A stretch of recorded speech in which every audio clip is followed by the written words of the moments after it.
Hello, mema wakwa abadiba na wotwe wie nkran hye dwumadie yi so. Ene nso yeda foforo nyamede akyɛ yɛn. Etwa sɛ yɛne agyi wɔ mu.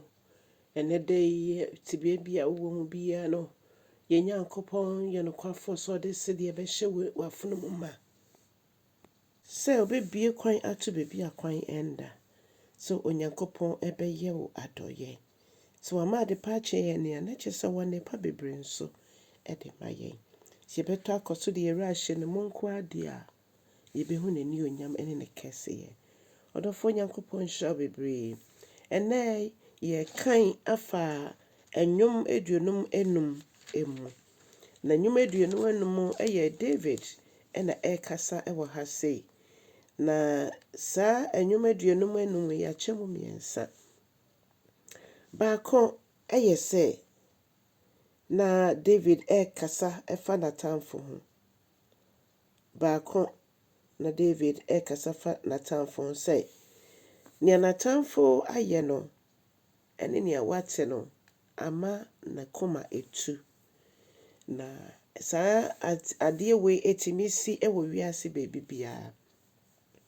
Ɛtɔ de bia baabi a w'ani kora ɛnna sɛ ɔtaa bi fi hɔ no wobɛhwɛ na ɛkɔ so. Obi tumi ɛtan ɔno ankasa ne nua. Obi tumi tu n'ani si n'adamfo so.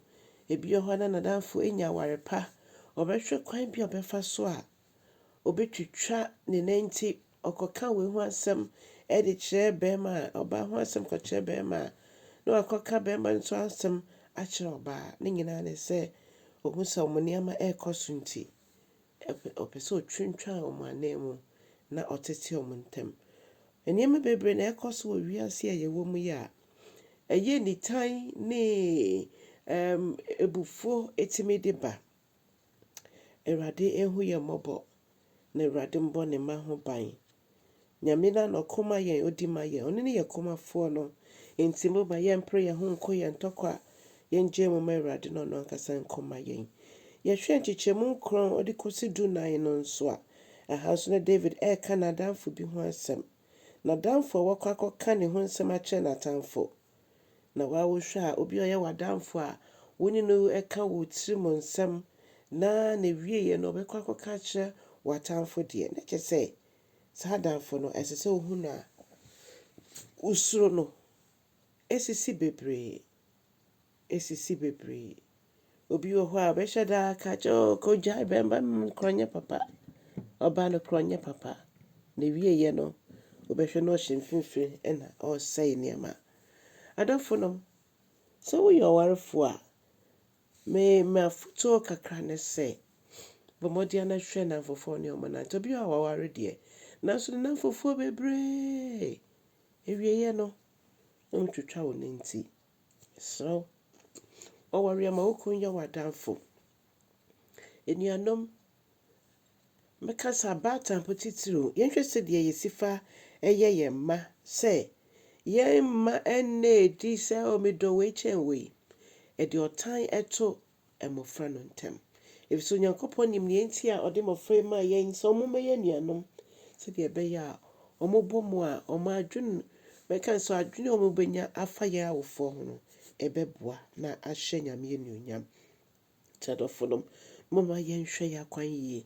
Ɛkwan bi a yɛfa so a ɛbɛma yɛne nipa ntam mɛka sɛ no kuredi ada hɔ na ɛma yɛmma ɔtan ɛmmɛda nipa ntam no. Ɔdɔfoɔ woyɛ ogyidini a yɛwɔ afɛ mu die. Wonyɛ Kristoni mpo a yɛwɔ afɛ mu die. Efisɛ bebree no yɛforo atwedi a ɔno a yɛhyia wɔn no ɔmo nso ne yɛnsane fam a yɛhyia wɔn.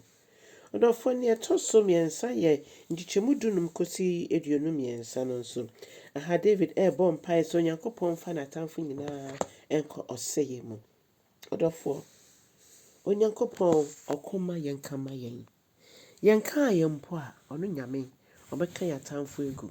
Efisɛ nea yɛhia ne sɛ yɛbɛhwehwɛ ɔsoro ahemman ne yɛtenee. Ɔno de deɛ aka nyinaa bɛka yɛn ho. Ɔbɛkɔ yɛn ko ama yɛn, ɔbɛka yɛn asɛm ama yɛn. Ɔno Nyame bɛtutu yɛn anam esi yie. Na nea ɔsɛefo no ahyɛ afa yɛn ho biara no nyɛ adeɛ bɛbɛ mu. Ɔdɔfoɔ moma yɛn fa yɛwerɛ nyinaa nhyɛ Awurade mu na yɛmfa obuo ne anidie sɛdeɛ aborɔfo bɛka sɛ trust and obey God. Ɛno ne kwan yɛnam so a yɛni ɛbɛtumi agye wɔ asase yi so. Nnipa bɛyɛ nea ɔmo pɛ, nanso sɛ yɛwɔ Onyankopɔn anigye ne n'asomdwoe te yɛn mu a, ɛno ɛmfa yɛn ho, ɛno ɛnte yɛn akoma, ɛno ɛmma yɛn ɛnni abooboo, na mmom ahoyeraw no mu no, saa asomdwoe no ɛne anigye no ɛbɛyɛ adwuma. Onyame nhyira wo na ɔnyɛ wo kɛseɛ. Nti kenya wo ho, kentena wo ho, na twerɛ ɔkra ma Awurade nnɛ nso wɔ Yesu din mu.